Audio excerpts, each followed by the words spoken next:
This was the gate of Masada that the Romans decided to destroy. So this was where they eventually broke through. There was no ramp, as you see this. This is man-made. This is not a natural feature. So the Romans were encamped over there. You can actually see the rocks that were the outline of where they were camped all the way around the base of Masada, but that's where the general was. Okay. And from there he commanded this operation, which was to build a siege ramp all the way up so that they could attack this fort from right here at this position. It was the only place. There was no other possible place. Yeah. So this was the easiest place. There was a valley between here and that hill there, and they used Jewish slave labor to fill it in, just carry stones and rocks and fill it in until eventually it built up. It took 3 years. They were surrounding this, building this siege ramp. Eventually they got it high enough so that they could attack the gates, try to burn the gates. Actually they did. The gates were eventually burned, and then battering ram. And this is where they finally broke through. And of course, when they came in, they found that there was nobody left, no survivors. First of all, they were adamant about taking Masada because they couldn't brook any rebellion. There were nearly 1,000 people here, and of course there were women and children also. But the Romans simply could not brook any rebellion. If you allowed any rebellion, you lose your empire. So they had to rule with a fist of iron. And this position they had to take because it was the only reasonable place where they could build a siege ramp. This is one of the many cisterns where they would gather water. Notice the sides are plastered. They did that so that the water would not seep through the cracks. Okay. So this is one of the many, let's step down here, one of the many cisterns where they would gather the water and they had to store it somewhere. So there were many of these full of water. That's how they could survive 3 years of siege. Right. Where would they get water from? That's a good question. Let me show you. It would pour. This guy is playing rain, you see? And the water would run down into the hills. And they built ditches alongside the walls and the sides of the mountain. The water would run down the ditches and into the holes that you see in the side, and those holes were large cisterns in the side of the mountain. So by this, whenever it would rain, they would have the opportunity to gather water and store it in the many cisterns that were here. So this is part of the bathhouse complex. This was obviously a soaker tub. I'm assuming it was cold water because I don't think there were heating vents underneath it or in the walls. It's in an amazing condition considering the age. You can see the plaster still on the walls and on the stairs. And remember what I said about the plaster. They had to do that or the walls would just seep through the cracks. Right. And it'd be gone. So the thicker the plaster, the more it would help to retain the water and the longer it would last. Let's check out inside the bathhouse. Okay, this amazes me that the paint, the coloring on the plaster is still here and it's still vivid. I mean, it'd be really neat if the whole thing were here, but the fact that has remained to me is, I'm not sure exactly what they used for the paint or for the coloring, but it is amazing. You've got your reds, your yellows, your blues, your greens, your charcoals, white.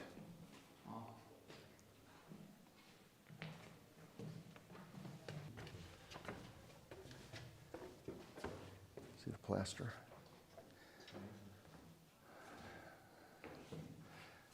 What were all these little pillars for? These pillars held up the floor. So they would have a furnace, probably maybe right here where this was would be a furnace, or on the outside. The air would come through here, through there, but there'd be a draft. It would come, the floor was hollow.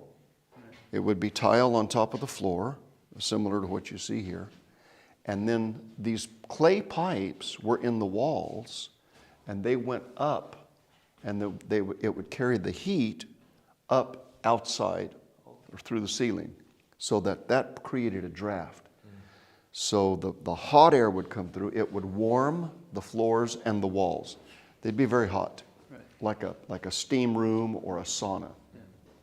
So depending on what you wanted, you could have dry heat, you could have a sauna, yeah, or you could have your big container of water and throw water on the hot walls, and you'd have a steam room.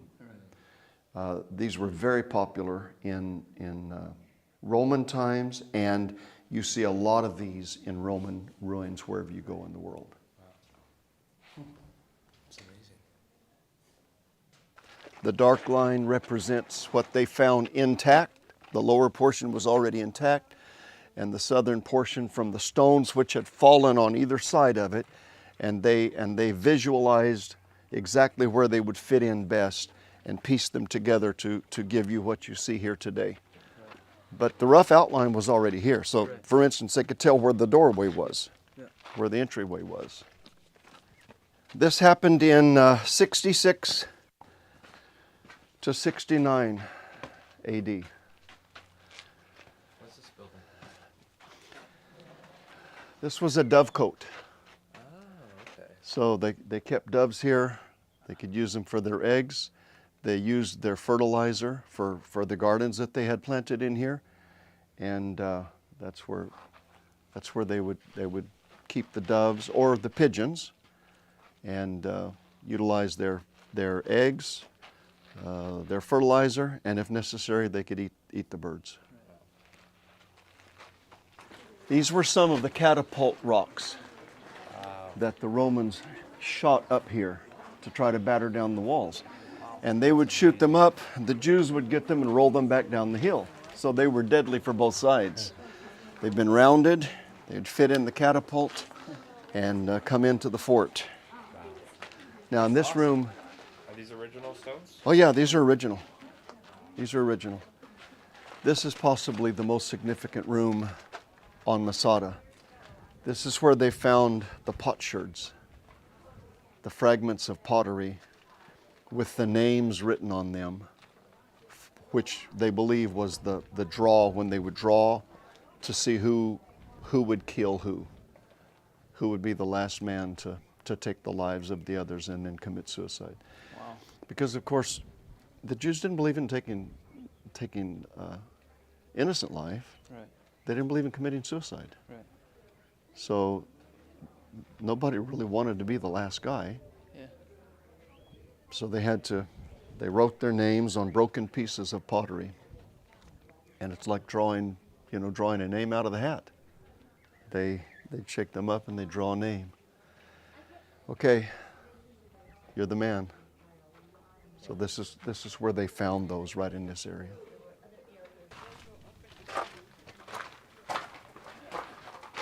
In this room, they found fragments of scrolls that were written in Hebrew, which was, of course, exciting to them because it gave proof that the Jewish people were here in this place. This is called the casement of the scrolls.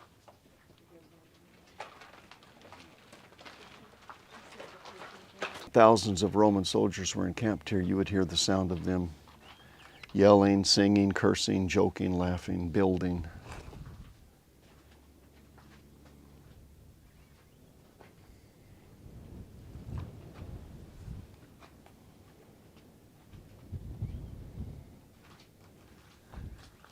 This is a very special place for Jews. It represents their coming back, and their saying is, Masada shall not fall again. They have swearing-in ceremonies for soldiers up here.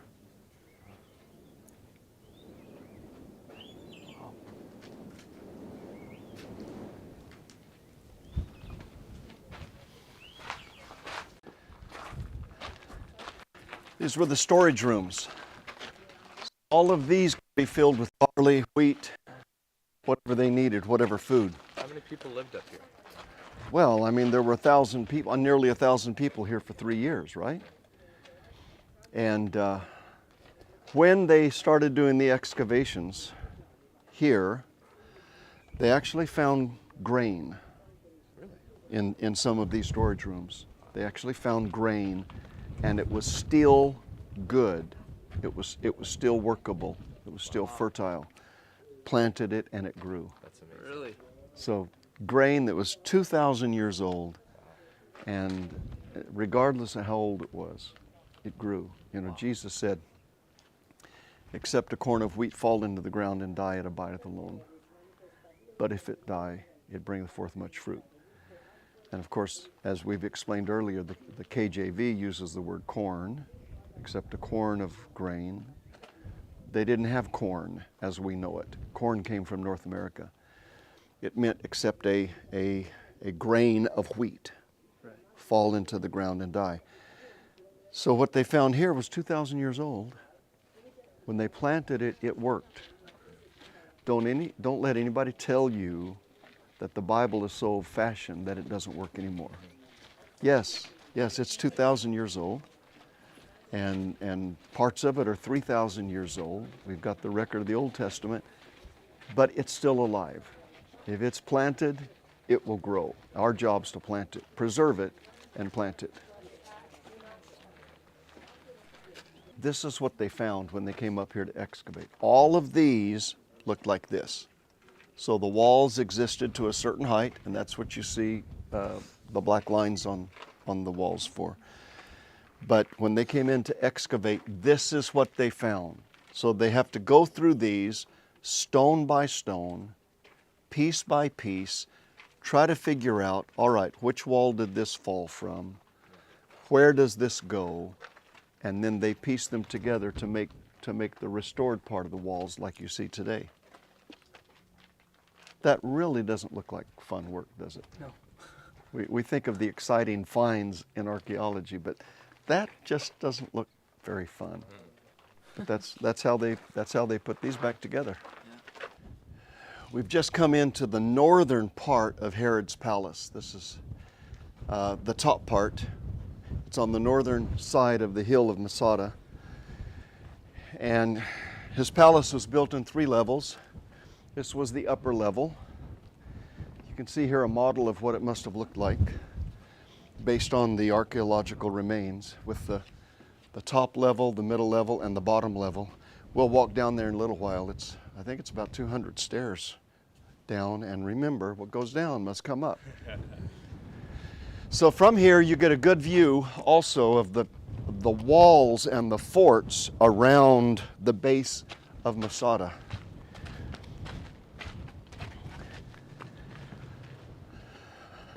Obviously, of course, built like this, it could catch the breeze. So it helped make the summer days a little bit more endurable.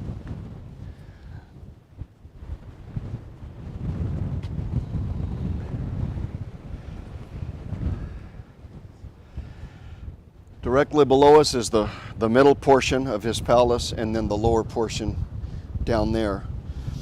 You can see the wall now. There's the fort we were looking at from the gate that was breached. And you can see the wall goes to the edge of the cliff there. You can see it down the bottom. That wall went all the way around. There's another fort. So they had bases or forts. They had walls and they had towers. That wall was originally 18 feet high all the way around. Really? The fact that that much survives after 2,000 years is witness to how strong and how big it was built at the time. Right. So you can see piles, concentrated piles of stones. Every now and then, that's where a tower was. Oh, okay. So they'd have a watchtower, wall, watchtower, wall, watchtower, wall, watchtower, wall, watchtower, wall, watchtower, wall, watchtower. You see that? Yeah. So they were fairly evenly spaced. And you can imagine, now you can see why did they choose the other side to build the ramp. because they already had a head start. Right. Yeah. How would you do it from here? It's been very difficult. Yeah, it would take You- more you than just 3 couldn't years. do it. That's amazing. They were camped out here for a long time. That's why these bases are still existent. See over there? Yeah. Because they were here. It was like a temporary barracks, but they had to make it as permanent as possible and as impregnable as possible. So somehow, some way, they had water coming into this.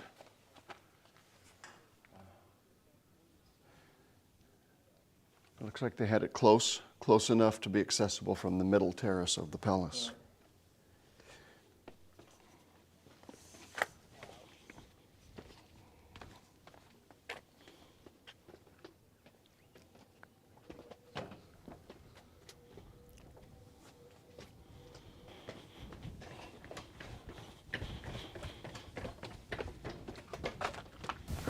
This is the middle terrace. Okay. This was the center part of his palace. I think the top portion and the bottom portion were probably the most extravagant, but it's hard to tell.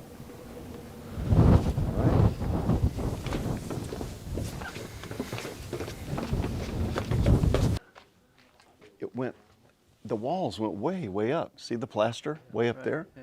So this was not just a tiny thing. It was huge. It was massive. They used whatever they had, and they incorporated the palace into the landscape. And I think that it's amazing that these plastered walls and colors are still here. Look at that. Rocks and sand and dirt had accumulated. So all these colors that you see probably were totally covered up, and they discovered them as they excavated this area. You know, there were 2,000 years worth of refuse here, dust and dirt and mud and stone and erosion. Imagine what would happen in your city if nobody ever cleaned the streets or swept the sidewalks or cleaned the yards. For 2,000 years, what would your city look like? You know? Yeah. It would cease to be recognizable.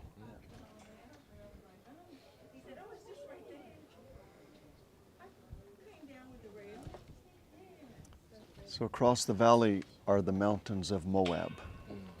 This was Moab. Okay. Ammon was to the north. Edom was to the south. So Edom was down here, Moab was across here, Ammon was up there. So that's where the Edomites, Moabites, and the Ammonites were. Helps you to kind of put in perspective when you're reading, instead of reading a bunch of ites, you can say, okay, that's where they were, that's where they were, that's where they were. Better perspective.